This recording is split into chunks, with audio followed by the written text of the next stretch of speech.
Ზალდოში მდებარე ივერიის სკოლა-წმინდა ღვთისმშობლის ხატის სახელობის ტაძრის მღვდელმსახური დეკანოზი ირაკლი კენკებაშვილი შემოგვერდდა. დილამშვიდობის დაგვეცეთ მამა ირაკლი. დილამშვიდობისა, გლოცავთ და გილოცავთ ყველას დღევანდელ დღეს, განსაკუთრებით თამარებს, რა თქმა უნდა. შეგვეწიოს წმინდა მეფე თამარის ძალა და მადლი ჩვენ ოჯახებს სრულიად საქართველოს და მის მეოხებით უფალმა დაგლოცოს. გვაკურთხოს გაგვაძლიეროს ღმერთის სამშობლოს და ერთმანეთის სიყვარული. დიდი მადლობა ჩვენს გილოცავთ. მამა ირაკლი, როგორც ბრძანეთ და მიულოცეთ ჩვენ საზოგადოებას დღეს წმინდა მართლმადიდებელი სამოციქულო ეკლესია წმინდა კეთილმსახური მეფე თამარის ხსენების დღეს აღნიშნავს და რა თქმა უნდა ჯერი არის იმისა რომ და ვისაუბროთ მასზე, გავიხსენოთ თუ როგორი სათნოებებით, როგორი სიკეთით, თავმდაბლობით და ამავდროულად ძალიან დიდი უნარით და ცოდნით, როგორც ქვეყნის მმართველი გამოირჩა. საინტერესოა რა ნიშან-თვისებებით შეირჩა იგი როგორც წმინდანი. ამაზეც გავამახვილოთ ყურადღება. დიახ, რა თქმა უნდა, როგორც წმინდანი, ესე გადავალ თქვენის დებათ ჩვენ თვითონ ისტორიული ეპოქა მიმოვიხილოთ, რა პერიოდში მოუწია წმინდა თამარს მოღვაწეობა.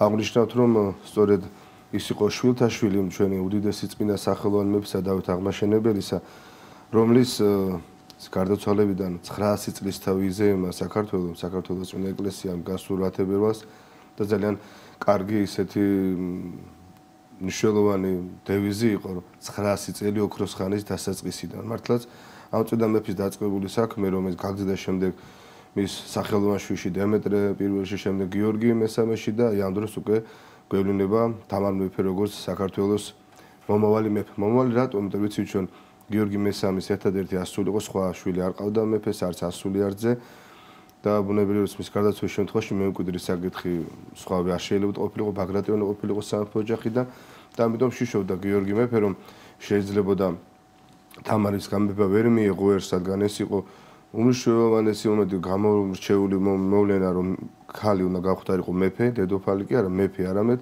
უნდა ემართა ესეთი უკვე ძალიან ძლევამოსილი ქვეყანა.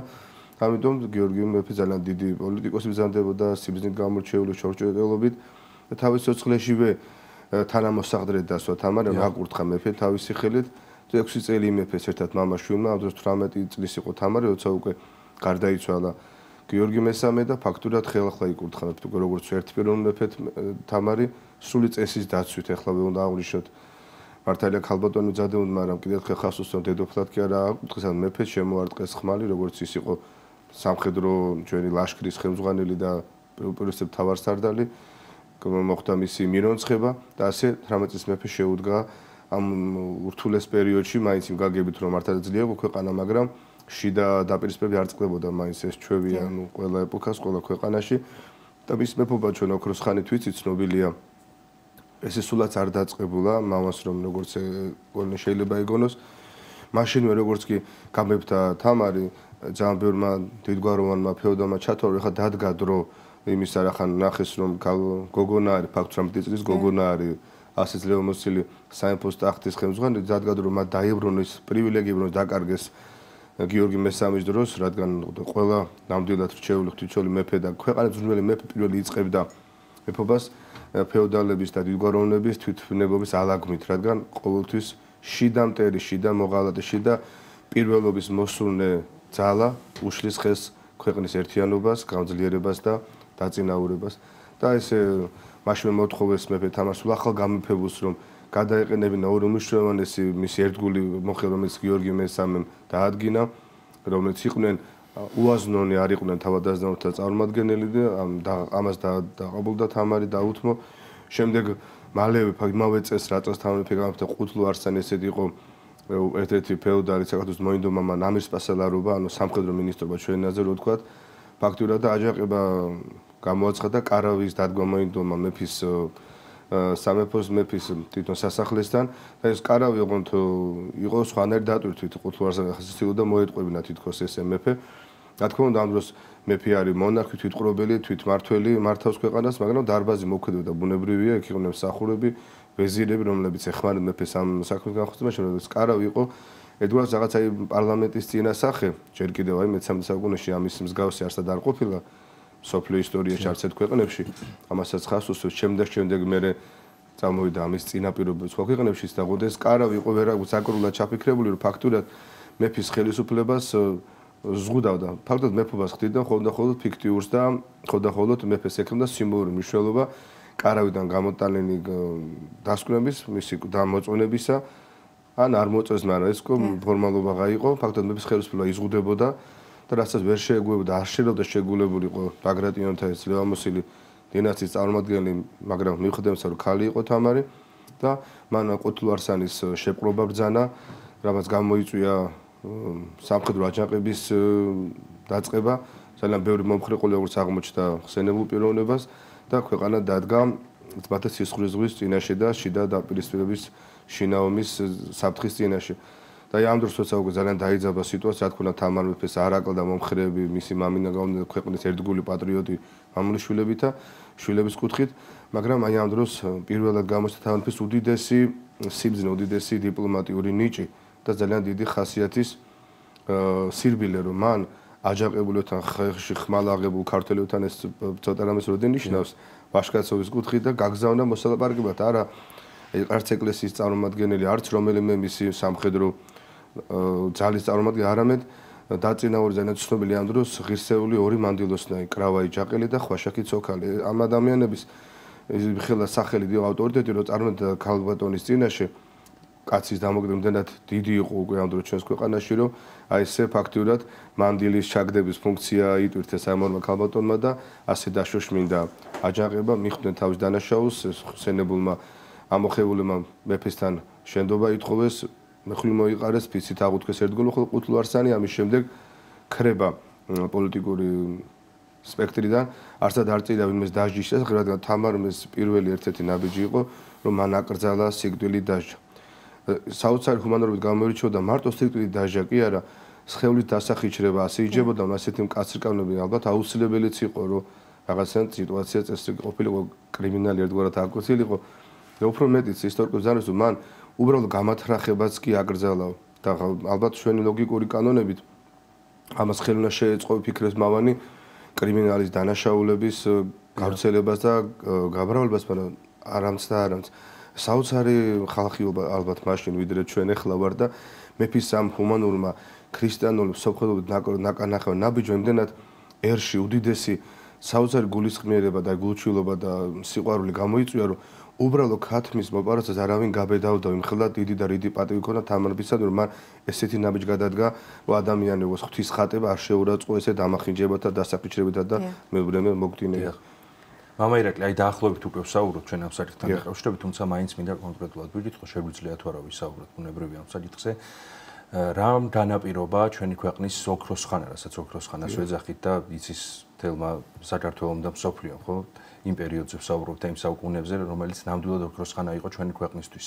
რა შეგვიძლია მივაწეროთ ეს ოქროს ხანა, იყო ეს საგარეო ურთიერთობები, საეკლესიო მდგომარეობა, რა შეგვიძლია ჩავთვალოთ ამის საწინდარათა მიზეზად. დიახ, ამ ოქროს ხანის ამ შედეგი რო დამდგარო, ძალიან ბევრმა ადამიანმა დიდი ღვაწლი დადო, ჩვენ ვახსენეთ, მაგრამ თავარი აი დასკვნასთან შეგიძლია თქვათ, რომ ამის მიზეზი რა იყო, თქვენ კარგი შეკითხვა დასვით, რომ ეკლესიის მოძღვრების, ისტორიკოსებიც ერთხმად ახდება, ამ მიზეზი რა იყო. რომ ამ დროს ქართველი იყო ურთიერთსიყვარულით ქრისტესნიერ სიყვარულით შედუღაბებული შეიძლება და მცემების აღსრულებით თელიერი მაშინ ცხოვრობდა ქრისტიანულად უდიდესი წყალობა მოიპოვა ღვთისაგან და ამიტომ მიხელა ზეციური მფარველობა იყო ჩვენი ერისადმი, რომ ხორცი მტერი ვერაფერს ავნებდა ამ დროს საქართველოს და ქართველებს.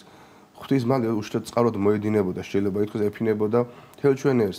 ამიტომაც აიხსნება, რომ ამ დროს მიაღწია ქართველმა ერმა და საქართველოს უდიდეს წარმატებას, უდიდეს წინსვლას, აყვებას ყველა სფეროში.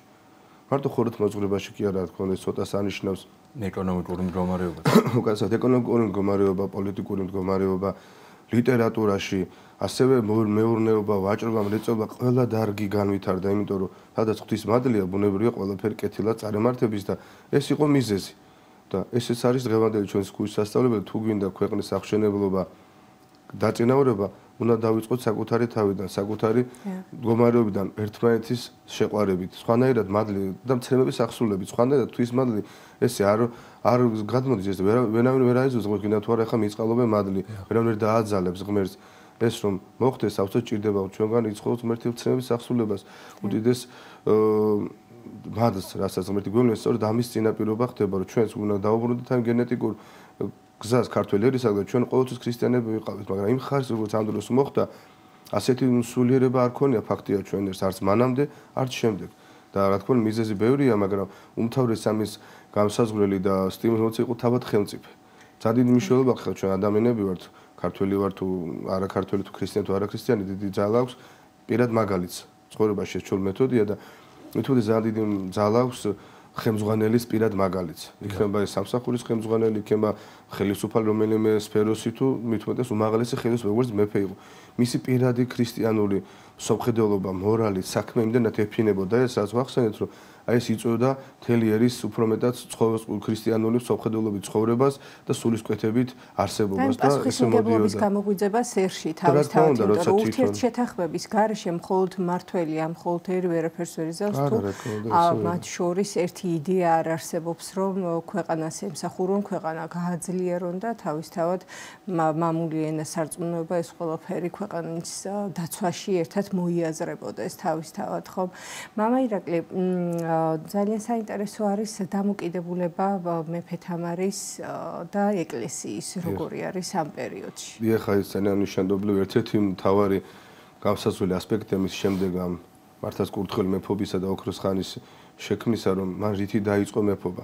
ეხლა ჩვენ აჯანყება ვახსენეთ ეს მოუწიეს, მას არ ქონდა გამიზნული. პირველი მოიწვია საეკლესიო კრება, ამითი ძალიან გავს მის დიდ პაპას თამარი, ოღონდ ის დამოკიდებულება კიდევ უფრო სხვანაირი უფრო რაღაცა ქალურია, მანდილოსტონია, მაგრამ ქრისტიანულია. მან მოიწვევს კურსს და საუთასტიკოს ეუბნება, რომ აუცილებლად გამოიწვილეთ ყველა საქმე გამოიძიეთ, საეკლესიო საქმეს გულისხმობს. გულარძნელი განაყენეთ და ეკლესიას არავის წინაშე არ დაიხიოთ უკან იქნება დიდარი, გავლენიანი, თუ ღარიბი, თუ აზნავი, თუ უაზნო და ასე სიტყვას ეუბნება, რომ თქვენ სიტყვით და მე საქმით, თქვენ სწავლით, მე განსწავლით, თქვენ წურთით, მე განწურთით, ხელი ხელს მივცეთ დაცვად ჯულისა ღვთისაითა და ასე აღვაშენოთ ქვეყანაი ჩვენ. და ესეც საოცარ სიმდაბლეს ვავლენს მონარქი თვითყრობელი თამარი პატარა ფიგურა როდი იყო მთლიანად პოლიტიკური კუთ მისი სამეფო ტიტული ესეთი იყო მეფეთ მეფე დედოფალი აფხაზთა ქართველთა რანთა კახთა სომეხთა შირვანის შაჰა და ყოლის აღმოსავლეთ და ყოლის დასავლეთისა თვითყრობელთა მეუფე. წარმოგიდგენთ რამხელა ტერიტორიები იცი და ეს მას ებარა რომ დასწავლეს თამარს რაღაც პატარა პოლიტიკურ ფიგურობას, რაღაც პატარა ერთი ქვეყნის მონარქობას და აი ამ დროს როცა ამხელა ძლევამოსილი ქვეყნის პირველი პირი ასეთ სიმდაბლეს იჩენს ღვთის წინაშე და წმინდა ეკლესიის წინაშე, რომ ფაქტობრივად ხელს უსწვისო, ხელი ხელს მისცეთო დაცვად ჯულისა ღვთისათა. ეს არის უეჭველი გარანტია საქართველოს და ზოგადად ნებისმიერ ქვეყნისა, მისი წარმატებისა, მისი მათი მომავლისა, როცა ხელისუფლება და ეკლესია ხარდამხარ ხელ-ხელ ჩაკიდებული იღწვის და ზრუნავს ქვეყნის და ერის უკეთ მომავლისათვის. ეს არის ღვთისკურთხეველი ნამდვილად ფორმა ჩვენი აქამდე მომყალისა და ღმერთმაინებოს ესე გაგზელდეს ყოველთვის. ფაქტი და მაგალითი შესანიშნავი გვაქვს ნამდვილად მამა ირაკლი, რაზეც ახლა საუბრობთ. როგორ წარმოგიდგენიათ რა არის შესაძლებელი თუ არა ქვეყნის განვითარება ძლიერი ეკლესიის გარეშე? ამ საკითხზეც მოვისაუბროთ. დიახ, ეს წარმოვიდი ახლა ჩემი მხრიდან შეიძლება საეკლესიო მოსახლე ახლა ვარ მამალმა იფიქროს ახლა მაყურებელ ხო მამაობა რა სიტყვის ეკლესიის პროპაგანდა აგიტაციას მე არ დავიწყებ ეს თალანტ ყველაფერი საქმეებით ვლინდება. ფაქტია რომ რა წამსაც ერი ხელისუფლებას შევეშოთ ერი ახლოს არის ეკლესიასთან მეტად არის დალოცული კურთხეულის ქვეყანა და ის მაშინ მდგომარე თუნდაც ყოფილი მდგომარეობა. ერი ვინ არის პიროვნებათა ჯგუფი. რადგან პიროვნება ახლოს არის ეკლესიასთან, ეკლესია როგორც ესეთი რაღაც ინსტიტუტთან კი არა, რაღაც შენობასთან კი არა, გულისხმობს ახლოს არის ღმერთთან, ღმერთთან სიახლოვე ვერ ხდება თუ არა ეკლესიური ცხოვრებიდან გამომდინარე. რაც უფრო ახლო არის ადამიანი ღმერთთან, ამიტომ და ეკლესიასთან, მithumetat ის არის კურთხეული, დამშვიდებული, წარმატებული გნებად, ყოფიერად იქნება სულიერად თუ ხორცს მატერიალურად და მithumetat, რა თქმა უნდა, არის ენერგიული, შრომის მოყვარე, სიკეთის მომტარი როგორც საკუთარი ოჯახისთვის, ქვეყნისთვის, ასევე ერისა და მის მომავლისათვის. სწორედ მორწმუნე ადამიანი ქმნის აი საოცარ თუნდაც შედევრებს ლიტერატურაში, ხელოვნებაში, არქიტექტურაში, რომლებიც საუკუნეებს და დროს უძლებენ, რომელიც ჩვენს თქმით ეს გვაქვს ფაქტებად, საქმე წარმოჩინებული. და ვერნად ვერ იქნა თვითონ ადამიანი, ვინც ერთმა ყოველას უშველოს, სინანო მიღმანდეს თვითონ უზნეო ადამიანი, უწესო ადამიანი, უსინისო ადამიანი თვითონ ვერ არის კურთხეული და ის როგორ შეიძლება თავის თავს ვერ შველის ახლა შენ ქვეყნისთვის რამე დიდი საქმე აღასრულო ყველა წარმოუდგენელია. აქედან იწყება სწორედ დასაწყისი ვახსენ რომ ამ დროს თელიერი იყო შედუღაბებული შეიძლება ითქვას ერთმანეთს სიყვარული და ქრისტეს წმენით და იმიტომ მოდიოდა უხვი წყალობა ღვთისა. თუ ეს არ იქნება წყალობა მონევრია ასეთი არ იქნება თუ უფლებან მაინც უკ წყალობს გვითმეს გვიწყალებ პატიობს და ელო ჩვენ მოგცევს ელოდება მაგრამ თავი ამასაული წერტილი არის რომ ეკლესიის ხმას ანუ ღვთის ხმას უნდა მოусმინოთ და ამიტომაც ეს არის როგორც კურთხეული ფორმა მეფობისა და ეკლესიისა რომელმაც ჩვენიერი აქამდე მიყვება და რამაც გააძლებინა უამრავ ქარტეხილებს ფაქტია რომ ეს კიდევ ფაქტია ფაქტი რომ ვერ ვარყოფს რომ უამრავჯერ როცა ჩვენი სამშობლოც ყოფნა არ ყოფნის ზღვარზე დამდგარა ძალიან ბევრჯერ ყოფილა და ეს ფენიქსისებურ მას უწოდებენ რომ მართლა ნაცრიდან ტვერიდან ამდგარა ეს ყოფილი ხდებოდა მაშინ როცა მეფის ხელისუფლება იყო ჩვენს ქვეყანაში ნუ ისტორია ეს ფაქტია და ფაქტი კიდევ ჯიუტე ამბობენ და მას შემდეგ რაც მეფე აღარ ყავს სამწუხარო ჩვენს ქვეყანას უკვე საუკუნეზე 2 საუკუნეს ითვლის უკვე რაღა დარჩა ხომ დარჩა 2 საუკუნეს გასცდა უფრო სწორად მეფობა აგვიუქმეს ფაქტია რომ ჩვენ ქვეყანა ვერ დადგა ვერ გაიმართა წესში ვერც სარწმუნოებრივად ვერც პოლიტიკურად ეს გნებავთ ეკონომიკურად, იმიტომ რომ მირონცხებული მეფის ყოფობა ეს არის ღვთის ხელის გადაფარება, ღვთის ხელით მართლობა. მაგრამ უფალი მეფობს. ეს ბიბლიური ვიცი ჩვენ ეს ეპიზოდები, მეფე ამ შემთხვევაში არის, მაგრამ მისი სახით უფალი მეფობს და უფალი მოქმედებს და ეს ძალიან მნიშვნელოვანი რამ და მithmetot ჩვენი ქვეყანა, ჩვენი სამშობლო ქრისტემდეც კი იყო მონარქიული წყობისა, 300 წელზე მეტი გვიცხოვრე როგორც ერთსა და ყოველთვის არის ჩვენი კურთხეული ნამდვილ ღვთისმსახურო ფორმა ჩვენი ქვეყნის ყველაზე კარგი დადების შედეგის მომტანი. როდის მიაღწია ჩვენ ქვეყანა უდიდეს წარმატებას და ამოფიზოს ხო? ასეთი ბევრი მაშინ როცა მას ყავდა მონარქი. და არ მარტო მონარქი, თუ ეს მონარქი იყო ღირსეული, წმინდა, ისეთი როგორც თამარი ყო, რა თქმა უნდა, შემდეგ ეს მისი პირველი სიწმინდე ღვთისმად ეფინებოდა მთელერს და მთლიერი იყო აი ესეთ სულიერ ცხოვრებით მაცხოვრებელი. ერთია რომ მეფე თამარს ჩაბარდა ქვეყანა გამართული და მეორე არის ის ფაქტი, რომ შეიძლება ეს ყველაფერი პირიქით უკუსვლით წასულიყო და არა ის, რომ ოქროს ხანა დამდგარიყო. მამირეკლი შევაფასოთ წმინდა მეფე თამარი როგორც პოლიტიკური ფიგურა. ერთია რა თქმა უნდა ის, რომ ერი შედუღაბებული იყო, ერთი გულისცემა ჰქონდათ მათ და ერთი სწრაფა უფლისაკენ, მაგრამ აი ეს პოლიტიკური სულა კიდევ სხვა ცალკე საკითხი არის, ხომ, რაც გამოარჩევდა მეფე თამარს. აი ამ კუთხითაც ვისაუბროთ როგორც პოლიტიკოს. მაშინ რა თქმა უნდა საქართველოს ძალიან ძლიერი იყო როგორც სამხედრო კუთხით, პოლიტიკური კუთხით მართლაც შემდგარი ქვეყანა ჩაიბარა და სწორედ თამარ მეფის დროს და გაგრძელდა ის რომ საქართველოს ჯარს ანუ ქართულ არმიას 90 წლიანი დაუმარცხებლობის მოვლენა ჰქონდა და უძლეველი მხედრობის ესახლი შეიძლება მთელ ახლო აღმოსავლეთში კი არა ვერან ვერც ბედავდა საქართველოს და რამე კონფლიქტში შესულას და რამე ზიანის აი ზენ გადავნებლის სიტყვის ხმას რო იტყვიან ხოლმე. როცა რაჯამს დაიგულეს თამარი მოსული ხელისუფლებაში რახაში დამტრებმა რო ასე იფიქრეს, ბუნებრივ გარეული მტრებმაც იფიქრებდა, იფიქრეს რომ ეს ქალბატონია, სუსტია, ვერ შეძლებს თუნდაც შემდგარი ქვეყნის მართვას, მაშინვე აჯანყების წინააღმდეგ კერები გაჩნდა ჩვენს გარშემო ქვეყნებში, რომლებიც ჩვენი ზედაქვემდე ჩვენზე მონდობილნი, მოშვილებულნი იყვნენ ახლო მეზობლების სომხეთის მიწები, აზერბაიჯანის მიწები, იქ უკვე გამებდა და იძალა სპარსულმა ძალამ იფიქრეს რომ ჯერ ჩამოართვენენ ქვეყანას დაქვემდებარებულ ესეთ მიერთებულ შემდეგ საქართველოსაც გამოილაშქრებდნენ და თუმცა ამ განაპირობა ეს გახდა მიზეზი საბაბი შამქორის ბრძოლისა, როცა აბუბექრი ესეთი ათაბაგი აზერბაიჯანისა აჯანყდა, იქ შემოიკრიბა ძალები სპარსული არმიით და საქართველოში შემოჭრა დაიწყო და სწორედ აი ამ დროს პირველი დიდი გამოცდა ამ დროს დაუდგა თამარ საგარეო პოლიტიკის კუთხით და მართლაც შეკრიბა ჯარი ქუძე კაცი გამოიძახეს და რაც კიდევ გამოარჩევს აი წმინდა მეფეს ასეთი ფაქტი ბევრია ჩვენ სახელოვან ისტორიაში არაერთი წმინდა მეფე ყავდა მართლაც რა თქმა უნდა ჯარი შეკრიბა და პირველი მისი კიდევ ბრძანება შეეხო კათოლიკოსებს ეპისკოპოსს რომ მითხვის მისეს კურთხევად ხონდა რომ აუცილებლად ყველა ეკლესია მონასტერი ღედაღამე წირვა ლოცვი ლიტანიობა ჩატარდეს ღვთის წინაშე დადიდებულად და სათხოვნად რომ უფალი შეგვეწიოს ამ დიდი ბრძოლის წინ უმრავი მოწყალება გაიცა გავცოთ მოწყალება და მოწყალეყოთ ჩვენზე დაღმეთ რათა არა თქვან უცხოთა სად არის ღმერთი იგი მათიო ეს თამარი სიტყვებია რა თქმა უნდა წინაწინ აღებული და თვითონ პირადი მაგალითით წარუძღვა რა თქმა უნდა პირადად წარუძღვა ჯარს ჯვრის შაპყრობილი დალოცა ჯვარი დალოცა ჯარი უკაცრავა და თვითონ მეტეხის ტაძარს მოაშორა და დღედაღამე შემდგენელ ლოცულობდა ქართველი ჯარის წარმატებისათვის.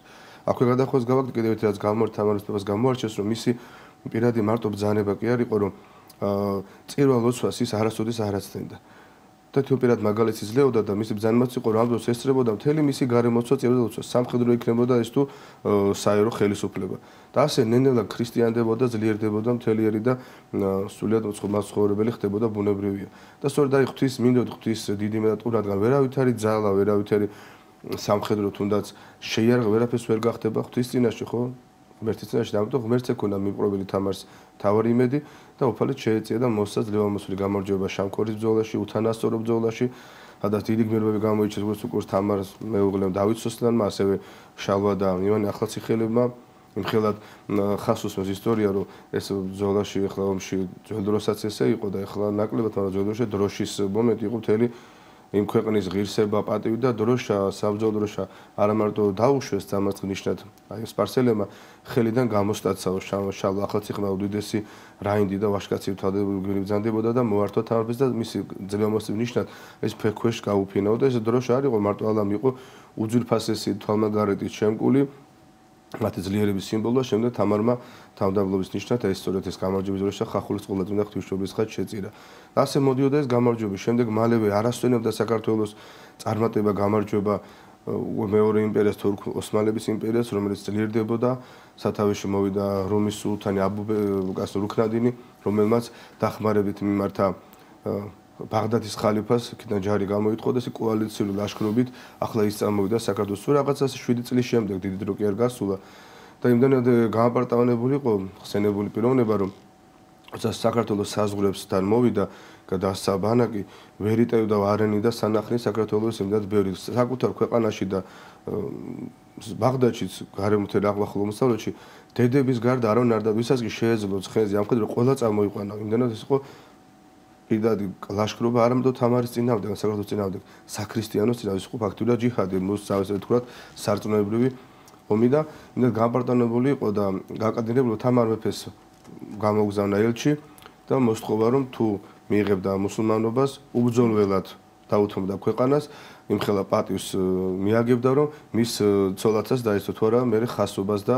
ხარჭობას თავაზობდა. ეს დიდი შეურაცხყოფა ვიცით მე ელჩს რაც მოვიდა, მაგრამ თამარმა საჩუქრით უკან გაისტუმრა, მან შეიკავა თავ რა თქმა უნდა და საოცარი წელი მისწერა და თან ქრისტე უქადაგა რუქნადისთან, ხო შენ მინდობი ხარ, იმედი ხარ შენი ჯარის სიმრავლეზე და შეერება და მე ვსასუებ ღმერთსა ყოველთვის და ღვთისმშობელს მიეხოს და ჯვარს და პატიოსასა არა შენ იყოს ნება შენი და იყოს ნება ღვთისა და არა შენი ძალა მისი და არა შენი და ისე ახსოვდა ყველაფერს ქართულ მეკაც საოცარი გამარჯვება მოიპოვეს. მამა ირაკლი გვაქვს დაახლოებით დარჩენილი 3 წუთი სასაუბრო დრო და აუცილებლად ვისაუბროთ წმინდა თამარ მეფეზე როგორც წმინდანზე. დღეს დღევანდელი თანამედროვე საზოგადოება როგორ აღიქვამს, რამდენად მნიშვნელოვანია თამარ მეფის თანამემამულე გვერქვას ჩვენ და ვცხოვრობდეთ მისი სისხლით, მისი ძალისხმევით მოტანილ ქვეყანაში. პირველ რიგში აღნიშნოთ ერთ-ერთი ისტორიკოსი, საოცარ წელს ქრისტიანი ისტორიკოსი, რომ ადამიანის ყველდათ ზოგადად ქრისტიანს კი ადამიანის ყველდათ უჭირს გამკლავება სამ უდიდეს საქმეს, რომელიც მას პიროვნულად აკნინებს, ემონება და იღუპება. ეს არის სილამაზე მისი ან რაღაც პიროვნული ნიჭი, გარეგნობა, ძალაუფლება და სიმდიდრე. აი თამარს სამივე ქონდა და მაინც წმინდანი გახდა. იმდენად შინაგან დიდი პიროვნება ბრძანდებოდა, რომ ვერც ერთმა ის ვერ დაძლია და რა თქმა უნდა თავარი იყო მისი ამის გამპირობებული უფალთან სიახლოვე. პირადიდან გასცემდას ყოველთვის მოწყალება ძალიან ბევრი შევა თამარზე ვისაუბროთ და რაც თავარია თამარის და ეს მოვლინება შემთხვევითი როდია აუცილებლად ქართული ისტორიის ყოველთვის შემორჩა და შემორჩება სანამ უკეთესი არ მოგვერთო მოიყვანოს 4 დიდი მანდილოსანის შარვან დედი გვიფარო ჩვენ და გზას გვინათებს. ეს არის ყოვლადწმინდა ღვთისმშობლის წილხვედრიც არის საქართველოს წმინდა ნინო, თამარი და ქეთევან დედოფალი და სწორედ ამით აიხსნება რომ ქართველი ხარი ყოველთვის მანდილოსანი უფრო მეტად უნდა იყოს თავისუფლად მომთხოვნი იყოს აი ასეთი გვარის და ასეთი გენეტიკის მატარებელი. თამარის მოვლენამ მაშინ ახლა კიდევ შუა საუკუნეებია ამ დროს ქალის სოციალიზაცია არ იყო ესეთი როგორც ახლა არის. იყო ძალიან დაკლინებული მდგომარეობაში აღმოსავლეთში ესე იყო ჩვენს იდეოლოგიად აღმოსავლეთთან ახლოს ყოფილი გზაგასაღარზე ევროპასთან და არ ჩვენთან იყო უცხო ქალის როლი ქალის მნიშვნელობა არ იყო ამხელა პატივშეყოლი თამარმა თავისი მოღვაწეობით მიხელა სიმაღლეზე აიყვანა მანდილოსანის თუნდაც როლი რომელიც გამსაზღვრელია ჩვენ მომავლისა რომ აი ესე მოდიოდა აქამდე იმხელა დიდი პირადი მაგალითი შეძლო რადგან როგორი მანდილოსნებიც იქნებიან ისეთი ოჯახები გვექნება როგორ ოჯახებიც გვექნება, ისეთი შვილები გაგვეზდება, როგორ შვილებს გაგვეზდება, ისე მომავალი ექნება ჩვენს ქვეყანას და ჩვენ ამიტომ დაღლოცოს თამარმა. ყველა თამარი მარტო არა, ყველა მანდილოსანი ჩვენი ქვეყნისა, ჩვენი ერისა, რომ მიებაძონ სწორედ ამ 4 პიროვნებას, მათგან ისწავლონ წმინდანობა კი არა, პიროვნთვისებები, როგორც როდესაც გამოირჩევდნენ. ეს იყო უბიწოება, სინაზე, სიმორცხვე, მორჩილება, სიმშვიდე, რაც ოდით სამკაულია მანდილოსანისა. ძალიან დიდი მადლობა მამა ირაკლი მოგზაურობისა და საინტერესო საუბრისთვის. კიდევ ერთხელ გილოცავთ დღევანდელ დღესთან დაკავშირებით. მეც გილოცავთ, მადლობა. შეგახსენებთ, სტუდიის სტუმარი გახდათ ნაძალდევში მდებარე ივერიის ყოლა წმინდა ღვთისმშობლის ხატის სახელობის ტაძრის მღვდელმსახური დეკანოზი ირაკლი კენკებაშვილი.